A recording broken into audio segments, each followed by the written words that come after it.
Good evening friends. நம்ம already time and ஒர்க்கில் alternative டேஸில் 2 மாடல்ஸ் நம்ம போட்டோம். ஒரு சில பேர் வந்து 2ஆம் மாடலில் வந்து இன்னும் 2-3 எக்ஸாம்பிள் போடுங்க, அப்போ சிம்பிளாக இருக்குன்னு சொன்னீங்க. ஸோ நான் வந்து இப்போ உங்களுக்கு ஃபஸ்ட்டு மாடல் 2ஆம் மாடல் ரெண்டையுமே சேர்த்து உங்களுக்கு வந்து இப்போ ஒரு சம் நான் பண்ணுவேன். அப்படி பண்ணும்போது உங்களுக்கு வந்து 2ஆவது மாடலில் ஒரு சின்ன கன்ஃபியூஷன் எதுவும் இருந்தது அப்படின்னா இப்போ அது வந்து உங்களுக்கு கிளியர் ஆயிரும். ஓகே, நம்ம பார்ப்போம். ஓகே, இந்த ஃபஸ்ட் சம் என்ன அப்படின்னா, ஏ அப்படிங்கிறவங்க வந்து ஒரு வேலையை பண்ணி முடிக்க 6 நாள் ஆகும். இதுவே பி பண்ணி முடிக்கிறதுக்கு வந்து 8 நாள் ஆகும். இந்த ஒர்க்கை யார் ஃபஸ்ட்டு டே ஸ்டார்ட் பண்ணுவாங்கன்னு பார்த்தீங்கன்னா ஏ தான். ஆல்டர்னேட்டிவ் டேஸ்னால் என்ன அப்படின்னு பார்த்தீங்க அப்படின்னா, இப்போ ஏ ஃபஸ்ட் நாள் ஒர்க் பண்ணான் அப்படின்னா 2ஆவது நாள் பி பண்ணுவான், 3ஆவது நாள் மறுபடியும் ஏ, அந்த மாதிரி மாற்றி மாற்றி பண்ணுவாங்க. அதான் வந்து ஆல்டர்னேட் டேஸ் அப்படிங்கிறது. இது 2ஆவது சம்மு. அதுதான் இப்போ ஏ மட்டும் பண்ணான் அப்படின்னா 6 நாளில் முடிச்சிருவான், பி மட்டும் பண்ணான் அப்படின்னா 10 நாளில் ஒர்க் முடிச்சிருவான். Starting with A. ஓகே, இப்போ நம்ம 2 சம்மி நான் வந்து ஒரே டைமில் பண்ணுறேன். அப்போ தான் இப்போ உங்களுக்கு வந்து இப்போ நீங்கள் சம் பண்ணும்போது உங்களுக்கு எது ஃபஸ்ட்டு மாடல் வரும், எது 2ஆம் மாடல் வரும் அப்படிங்கிறது தெரியாது. ஸோ வந்து நம்ம 2 சமயம் ஒரே மாதிரியே பண்ணுவோம். எங்கே இந்த 2 மாடல் வந்து பெரியுது அப்படிங்கிறது வந்து உங்களுக்கு அப்போ புரியும். இப்போ என்ன பண்ணணும், இந்த மாதிரி சம் வந்து ஃபஸ்ட்டு எல்சிஎம் எடுத்துடணும். 1/6 + 1/8 எடுத்தோம் அப்படின்னா இதோட எல்சிஎம் வந்து 24. ஓகேவா? அப்போ வந்து இங்கே 4 வரும், இங்கே 3 வரும், 7/24. ஓகே, இந்த 7/24 அப்படிங்கிறது என்ன அப்படின்னா, 2 பேர் சேர்ந்து ஒவ்வொரு நாள் வேலை பார்த்தாங்க அப்படிங்கிறதான் வந்து 7/24 அப்படிங்கிறது. 2 பேர் சேர்த்து ஏ ஃபஸ்ட் டே ஒர்க் பண்ணியிருப்பான், பி 2ஆவது டே ஒர்க் பண்ணியிருப்பான். அந்த 2 பேர் சேர்ந்து எவ்வளோ வேலை 2 நாளில் முடிச்சிருப்பாங்க அப்படின்னு பார்த்தீங்கன்னா இந்த 7/24 ஒர்க்கு தான் முடிச்சிருப்பாங்க அப்படிங்கிறதான் அந்த 7/24. இப்போ இதுவும் அதே மாதிரி தான் பண்ணுவோம். எல்சிஎம் எடுத்துருங்க. 1/6 + 1/10. எல்சிஎம் வந்து இதுக்கு 30 பண்ணோம் அப்படின்னா 5 + 3 8/30. இது என்ன அப்படின்னா, ஏ ஒரு நாள் பி ஒரு நாள் 2 நாள் வேலை பார்த்தாங்க அப்படின்னா 8/30 ஒர்க்கு முடிஞ்சிடும். இதுக்கு அடுத்து இது வந்து ஃபஸ்ட் ஸ்டெப். ஓகேவா? இப்போ 2ஆவது ஸ்டெப் என்ன அப்படின்னா, ஒரு மல்டிப்ளை சிம்பிள் போட்டுருங்க. போட்டுட்டு இப்போ இங்கே ஒரு வேல்யூ போடணும். இங்கே நீங்கள் ஏதாவது நம்பர் போடலாம். ஓகேவா? 1 2 3 வந்து செக் பண்ணி பாருங்கள். எந்த நம்பர் போட்டிங்க அப்படின்னா அதை வந்து நம்ம 7 மேலே இருக்க நம்பரால் மல்டிப்ளை பண்ணுவோம். அப்படி மல்டிப்ளை பண்ணும்போது ஒன்று கீழே இருக்க நம்பருக்கு ஈக்குவலாக வரணும், இல்லைனா இதோட கம்மியாக வரணும். இப்போ நம்ம ஒரு எக்ஸாம்பிளுக்கு 4 அப்படின்னு போடுறோம் அப்படின்னா 4 7s are 28. இது 24ஓட அதிகமாக இருக்குது, அப்போ 4 போடக்கூடாது. நெக்ஸ்ட் அப்போ 3 தான் ட்ரை பண்ணணும். 3 போட்டோம் அப்படின்னா 3 7s are 21. அப்போ இந்த 24ஓட மேலே வரக்கூடிய 21 கம்மி, அப்போ இது பண்ணலாம். ஓகே, அப்போ என்ன வரும், 21/24. நம்ம வந்து இந்த 3ஐ வந்து இன்டூ 2 பண்ணுவோம். இது ஏன் அப்படின்னா, இந்த ஒர்க்குங்கிறது என்னது, 2 பேர் சேர்ந்து ஒவ்வொரு நாள் பண்ண ஒர்க்கு. இந்த 7/24 அப்படிங்கிறது ஏ ஒரு நாள் பி ஒரு நாள் சேர்ந்து பண்ணால் தான் வந்து 7/24. அப்போ வந்து 2 நாள் பண்ணக்கூடிய ஒர்க் தான் 7/24. அப்போ இங்கே 3ங்கிறது போடுறோம் அப்படின்னா ஏ 3 நாள் பி 3 நாள். நம்ம அதுக்காண்டி தான் இதை வந்து இன்டூ 2 பண்ணிக்கிடுதோம். இன்டூ 2 பண்ணி நம்ம சைடில் இங்கே தனியாக எழுதி வச்சுக்கிடுவோம். ஓகே, 6. இப்போ வந்து 21/24 ஒர்க்கு முடிஞ்சிட்டு நெக்ஸ்ட் என்ன அப்படின்னா ரிமைனிங் எவ்வளோ ஒர்க் இருக்குன்னு பார்த்தோம்னா, இதை எப்படி பண்ணலாம் அப்படின்னா, இந்த 21/24னா பேலன்ஸ் இதிலேருந்து இதை மைனஸ் பண்ணிடுங்க. 24 - 21 என்ன வரும், 3/24. ஓகே, இப்போ நெக்ஸ்ட் என்ன அப்படின்னா, இப்போ இந்த 3 வரைக்கும் என்ன அப்படின்னா 3 நாள் ஏ 3 நாள் பி 3 நாள் வந்து வேலையை பார்த்து முடிச்சிட்டாங்க. நெக்ஸ்ட் என்ன அப்படின்னா அடுத்து யார் வேலையை ஸ்டார்ட் பண்ணுவான், ஸ்டார்ட் வித் ஏ. அப்போ வந்து அடுத்து ஏ தான் ஸ்டார்ட் பண்ணுவான். இப்போ இதுவே ஸ்டார்ட் வித் பின்னு கொடுத்துருந்தாங்கன்னா இந்த 3 செட் முடிஞ்சோன்னா அடுத்து இங்கே பியிலேருந்து ஆரம்பிக்கணும். ஓகே, இப்போ இங்கே ஸ்டார்ட் வித் ஏ அப்படிங்கிறனால இன்டூ 6 அப்படிங்கிறது போடுங்க. 6 போட்டாச்சு. ஓகே, இப்போ நம்ம இதை கேன்சல் பண்ணிக்கலாம். 6 வச்சு இதை கேன்சல் பண்ணோம் அப்படின்னா 4 3/4. இப்போ இந்த இடத்துல நீங்கள் வந்து கேர்ஃபுல்லாக பாருங்கள். இப்போ ஒரு வேல்யூ நமக்கு கிடைக்கும். ஓகேவா? இந்த 2ஆவது ஸ்டெப்பில் வந்து 3/4 அப்படிங்கிற ஒரு வேல்யூ கிடைக்கும். இந்த 3/4 அப்படிங்கிறது 1ஓட பெருசாக சின்னதாக அப்படிங்கிறது முதல்ல பார்க்கணும். இது சின்னது, 1ஓட இந்த நம்பர் சின்னது அப்படின்னா இதை அப்படியே போட்டுடலாம். இப்போ உங்களுக்கு வந்து இது ஃப்ராக்ஷனில் இருக்கிறது வந்து பெருசாக 1ஓட பெருசாக சின்னதாக கண்டுபிடிக்க தெரில அப்படின்னா சிம்பிளாக நான் ஒன்று சொல்லுவேன், கீழே இருக்க நம்பரை விட மேலே இருக்க நம்பர் சின்னதாக இருந்துச்சு அப்படின்னா அது வந்து 1ஓட கம்மி. இதுவே மேலே இருக்க நம்பர் பெருசாக இருந்து கீழே இருக்கிற நம்பர் சின்னதாக இருந்துச்சு அப்படின்னா அது வந்து 1ஓட பெருசு. ஸோ இங்கே வந்து கீழே இருக்கிற நம்பர் தான் வந்து பெருசாக இருக்குது, அப்போ வந்து இது 1ஓட கம்மி. ஸோ இந்த மாதிரி வந்து 1ஓட கம்மியாக வந்துச்சு அப்படின்னா நம்ம ஆல்ரெடி 6 அப்படிங்கிற ஒரு வேல்யூ போட்டிருப்போம், அதோட இந்த 3/4 ஆட் பண்ணிக்கோங்க. ஓகே, அவ்வளோதான். இதான் வந்து ஃபஸ்ட்டு மாடல். ஓகேவா? இந்த ஃபஸ்ட்டு ஒரு ஸ்டெப் பண்ணுவீங்க, ரெண்டாவது அந்த ஸ்டார்ட் வித் ஏஐ வச்சு மல்டிப்ளை பண்ணும்போது உங்களுக்கு வந்து 1 விட சின்னதாக வந்துச்சு அப்படின்னா அந்த வேல்யூவை அப்படியே இங்கே போட்டுட்டு சம்மை முடிச்சிடலாம். 6 3/4 அதான் ஆன்சர் அப்படிங்கிற மாதிரி போட்டு முடிச்சிடலாம். ரெண்டாவது மாடல் என்ன அப்படின்னா, இந்த மாதிரி நீங்கள் கேன்சல் பண்ணும் போது 1 விட பெருசாக ஒரு நம்பர், சப்போஸ் 5/2ன்னு வருதுன்னு வச்சுக்கோங்க. இப்போ வந்து மேலே இருக்கிறது தான் பெருசு, அப்போ இது வந்து 1 விட கூட. நீங்கள் கேன்சல் கூட பண்ணி பார்த்துக்கலாம். 5 × 2 கேன்சல் பண்ணால் 2.5. அப்போ இது 1 விட ஆன்சர் வந்து கூட.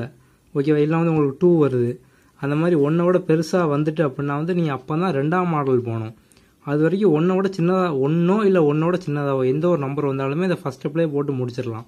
6 அப்புறம் வந்து கேன்சல் பண்ண நம்பரை போட்டிங்க அப்படின்னா இந்த சம் முடிஞ்சுது. ஓகே, நம்ம அடுத்து ரெண்டாம் மாடல் எப்படி அப்படிங்கிறத பார்ப்போம். ஆல்ரெடி நம்ம 8/30 கண்டுபிடிச்சி வச்சுருந்தோம். இந்த 8/30 அப்படிங்கிறது என்னது? 2 நாள் பார்த்த ஒர்க்கு, அதாவது ஏ ஒரு நாள் பி ஒரு நாள் பார்த்த ஒர்க்கு தான் 8/30 அப்படிங்கிறது. அப்போ இது 2 பேரோட ஒர்க்கு இதில் இருக்குது. நெக்ஸ்ட்டு இங்கே என்ன வேல்யூவால் மல்டிப்ளை பண்ணோம் அப்படின்னா அது 30 வரணும், இல்லைனா வந்து 30 விட கம்மியாக வரணும்.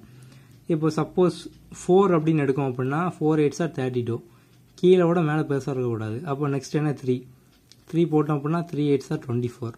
அப்போ 24 வரலாம், அதை விட இது கம்மி தான். ஓகே, இந்த 3 அப்படிங்கிறது என்னது? ஏ 3 நாள் பி 3 நாள், அதனால தான் நான் × 2 அப்படிங்கிற மாதிரி போட்டு சைடில் தனியாக எழுதி வச்சுக்கோங்க அப்படிங்க. ஓகே, 6 அப்படிங்கிற வேல்யூ கிடச்சிட்டு. நெக்ஸ்ட் என்ன அப்படின்னா 24/30 வரைக்கும் இப்போ முடிஞ்சிட்டு ரிமைனிங் ஒர்க்கு எப்படி கண்டுபிடிக்கணும்? இதால் இதை மைனஸ் பண்ணிடுங்க. 30 வச்சு 24 மைனஸ் பண்ணால் என்னது? 6. கீழே இருக்க நம்பர் அப்படியே போட்டுடலாம், 6/30. இதை கூட கேன்சல் பண்ணிடலாம். 6 30 கேன்சல் பண்ணால் 1/5. ஓகே, இப்போ வந்து ஒரு செட்டு முடிஞ்சிட்டு 3 நாள் வந்து ஏ 3 நாள் பி 3 நாள் அந்த செட்டு முடிஞ்சிட்டு. இப்போ மறுபடியும் ஸ்டார்ட் வித் ஏ அப்படிங்கிறனால நெக்ஸ்ட் நாள் வேலையை ஏ தான் ஸ்டார்ட் பண்ணுவோம். அப்போ நம்ம என்ன பண்ணுவோம்? இந்த பேலன்ஸ் ஒர்க்கோட × 6 போடுதோம். இப்போ பாருங்கள், 1/5 × 6 அப்படின்னா 6/5. இப்போ இந்த இடத்துக்கு நல்ல கவனமாக பாருங்கள். நமக்கு அங்கே என்ன கிடச்சது? 3/4, 1 விட கம்மியாக கிடச்சிங்கிறதுனால இந்த 3/4 அப்படியே போட்டு ஆன்சர் ஆக்கிட்டோம். ஆனால் இங்கே வந்து உங்களுக்கு 6/5 கிடைக்கி. 6/5ங்கிறத வந்து கீழே விட மேலே பெருசாக இருக்குது, அப்போ 1 விட கூட. அப்படிலாம் நீங்கள் கேன்சல் கூட பண்ணி பார்த்துக்கலாம். 6 5 கேன்சல் பண்ணால் 1.2 வரும், 1 விட பெருசு. இந்த மாதிரி நமக்கு ரெண்டாவது ஸ்டெப்பில் வரக்கூடிய வேல்யூ வந்து 1 விட பெருசாக வந்துச்சு அப்படின்னா நான் வந்து ரெண்டாவது மாடல் உங்களுக்கு சொன்னேன். இப்போ என்ன பண்ணணும் அப்படின்னா நம்ம இது என்ன கண்டுபிடிச்சோம்? இந்த ரிமைனிங் இருக்கக்கூடிய ஒர்க் வந்து 1/5. ஓகேவா? இதெல்லாம் வந்து 6 அப்படிங்கிறதெல்லாம் வந்து நம்மளாக தான் ரெண்டாவது ஆட் பண்ணோம். A = 6 அப்படிங்கிற ஆட் பண்ணோம். ஆனால் நம்ம கண்டுபிடிச்சது என்னது? Remaining work 6/30. ஓகே, இப்போ உங்களுக்கு வந்து 1 விட உங்களுக்கு பெருசாக வந்துட்டு. ஸோ இப்போ மறுபடியும் நீங்கள் இதை விட்டுருங்க. இந்த ஸ்டெப்லேருந்து நம்ம ரிட்டர்ன் வருவோம். இது 1 விட பெருசு அப்படிங்கிற நம்ம ரெண்டாவது ஸ்டெப் வரும். 24/30 வரைக்கும் 24/30 ஒர்க் கம்ப்ளீட் ஆகிட்டு. பேலன்ஸ் இவ்வளோ ஒர்க் இருக்கும், 30 - 24. அப்போ 6/30 ஒர்க் இருக்கும். இதை கேன்சல் பண்ணோம் அப்படின்னா 1/5. ஓகேவா? இது வந்து உங்களுக்கு 1 விட பெருசாக போச்சு அப்படிங்கிறத நம்ம வந்து மறுபடியும் இந்த ஸ்டெப்லேருந்து நம்ம வரோம். இப்போ அந்த 1/5 அப்படிங்கிறது இருக்குது. நெக்ஸ்ட் என்ன பண்ணணும் அப்படின்னா ஒரு மைனஸ் ஆட் பண்ணிக்கோங்க. மைனஸ் ஆட் பண்ணி ஸ்டார்ட் வித் ஏயா பியான்னு பாருங்கள். ஸ்டார்ட் வித் ஏ. அப்போ ஏயோட வேல்யூ என்னது? ஏ வந்து 6 நாள் ஒர்க் முடிப்பான். அப்போ 1/6 அப்படிங்கிற மாதிரி போட்டுக்கோங்க. இப்போ வந்து 1/5 - 1/6 இது எப்படி பண்ணலாம்? இந்த 6 இங்கே 6 × 6 இங்கே 5 போகும், கீழே மல்டிப்ளை பண்ணிடுவோம். அப்போ 6 - 5/30. ஓகேவா? நம்ம எல்சிஎம் எடுக்கணும். 6ஆல் இதை மல்டிப்ளை பண்ணுவோம், கிராஸ் மல்டிப்ளை. இது ரெண்டையும் மல்டிப்ளை பண்ணி கீழே போட்டுருவோம். இப்போ என்ன கிடைக்கி? 1/30 அப்படிங்கிறது கிடைக்கும். ஓகேவா? இப்போ நம்ம வந்து ஏயை வச்சு ஒரு ஸ்டெப் பண்ணியிருக்கோம். ஏயை வச்சு ஒரு ஸ்டெப் பண்ணி ஒரு வேல்யூ கண்டுபிடிச்சிருக்கோம். 1/30 ரிமைனிங் ஒர்க் இருக்குது அப்படிங்கிற கண்டுபிடிச்சிருக்கோம். இப்போ நம்ம ஏயை மட்டும் ஒரு தடவை வச்சு பண்ணோம் அப்படிங்கிறனால ஏ வந்து ஒரு நாள் ஒர்க்கு இப்போ பார்த்துருக்கான். ஸோ அந்த 1 டே அங்கே ஆட் பண்ணிக்கோங்க. ஓகேவா? இப்போ பேலன்ஸ் வந்து இந்த 1/30 ஒர்க் இருக்குது. ஏ ஒரு நாள் வேலை பார்த்து முடிச்சிட்டான். நெக்ஸ்ட்டு யார் பார்ப்பா? பி பார்ப்பான். பி பார்த்தா அப்படின்னா என்னது? 10 × 10 கேன்சல் பண்ணால் என்னது? 1/3. இப்போ இந்த 1/3 அப்படிங்க போட்டுடலாம். 6 + 1 என்னது? 7. 1/3 தான் ஆன்சர். இந்த ரெண்டு சம்மோட டிஃப்ரென்ஸ் என்னன்னு பார்த்தீங்க அப்படின்னா இங்கே வந்து ஆளுக்கு 3 நாள் ஒர்க் பண்ணி முடிச்சுட்டு அதுக்கு அடுத்து 7ஆவது நாள் வந்து ஏ மட்டும் ஒரு 3/4 நாள் 3/4 டேஸ் வந்து வேலையை பார்த்து முடிச்சதுனால இந்த ஸ்டெப்போட முடிஞ்சுது. ஆனால் இங்கே எப்படின்னா நம்ம ரவுண்டாக ஒரு 3 செட்டு வேலை பண்ணி முடிச்சதுக்கப்புறம் ஏ ஒரு நாள் ஒர்க் பண்ணுதான், அவனால் அந்த ஒரு நாளில் ஒர்க்கை பண்ண முடியல. அதனால தான் வந்து நமக்கு ஒன்றுக்கு மேலே வந்து அந்த வேல்யூ கிடைக்கும். 1 டே ஒர்க் பண்ண முடியாமல் 1க்கு மேலே வந்து அந்த வேல்யூ கிடைக்கும். இங்கே கிடச்சிதுல நமக்கு 1.2 6/5 1.2 அப்படிங்கிற வேல்யூ கிடச்சி. அதனால தான் நம்ம வந்து அந்த பேலன்ஸ் இருக்கக்கூடிய 1/5 ஒர்க்கை வச்சு அவனோட எஃபிஷியன்சியால் மைனஸ் பண்ணுதோம். ஓகேவா? நீங்கள் இந்த ஸ்டெப்பை வந்து நீங்கள் 2-3 சம் பண்ணீங்க அப்படின்னா உங்களுக்கு இந்த இது மறக்காது. ஃபஸ்ட் டைம் பண்ணீங்க அப்படின்னா கொஞ்சம் கன்ஃபியூஸ் ஆகிற மாதிரி தான் இருக்கும். உங்கள் புக்கில் RSROவில் ஏதோ ஒரு நெட்டில் ஆப் ஏதாவது வச்சுருப்பீங்க, அந்த ஆப்பில் 2-3 மாடல் பண்ணீங்க அப்படின்னா உங்களுக்கு கண்டிப்பாக கன்ஃபியூஸ் ஆகாது. நீங்கள் ஜஸ்ட்டு பார்த்தீங்க அப்படின்னா 2 நாளில் உங்களுக்கு மறந்துடும். அதனால் நீங்கள் ஏதாவது ஒரு மாடல்ஸை மட்டும் ப்ராக்டிஸ் பண்ணுங்கள். ஓகே, இங்கே வந்து 1 விட தாண்டி போச்சு அப்படிங்கிறனால நம்ம வந்து இதே மாதிரி மைனஸ் பண்ணிவிட்டு இந்த ஸ்டெப் பண்ணதுனால நம்ம வந்து இங்கே இவன் ஒரு நாள் வேலை பார்த்துருக்க அப்படியே கண்டுபிடிச்சிட்டோம். அந்த +1 ஆட் பண்ணோம். இப்போ கடைசியில் ரிமைனிங் எவ்வளோ ஒர்க் இருக்கும்? 1/30 ஒர்க் இருக்கும். இந்த 1/30 ஒர்க்கை வந்து நெக்ஸ்ட் பி பார்ப்போம். ஏ பார்த்தா அவனால் பண்ணி முடிக்க முடியல, நெக்ஸ்ட்டு பி பண்ணுறான். அப்போ × 10 பண்ணோம் அப்படின்னா 1/3 அப்படிங்க கிடச்சிட்டு. ஓகே, அதை வந்து இப்படி இங்கே போடலாம். கண்டிப்பாக இந்த சம் நீங்கள் வந்து ஃபஸ்ட் டைம் பார்க்கும்போது கொஞ்சம் குழப்புற மாதிரி தான் இருக்கும். இதே மாடல் 2-3 சம் பண்ணிட்டீங்க அப்படின்னா உங்களுக்கு அப்புறம் கன்ஃபியூஸ் ஆகவே செய்யாது. ஓகே, நான் வந்து இந்த அல்டர்னேட்டிவ் டேஸில் பார்ட் 1 அப்படிங்கிற மாடலில் வந்து ஒரு சில ஷார்ட்கட்லாம் போட்டிருப்பேன். அதை பார்க்காதவங்க கண்டிப்பாக பார்த்துக்கோங்க. ஓகே, இது வரைக்கும் நம்ம சேனலை சப்ஸ்கிரைப் பண்ணல அப்படின்னா கண்டிப்பாக சப்ஸ்கிரைப் பண்ணுங்கள். சப்ஸ்கிரைப் பக்கத்தில் உள்ள பெல் பட்டனை ப்ரெஸ் பண்ணிங்க அப்படின்னா உங்களுக்கு நோட்டிஃபிகேஷன் எல்லாம் உடனே வந்துடும். தேங்க்யூ.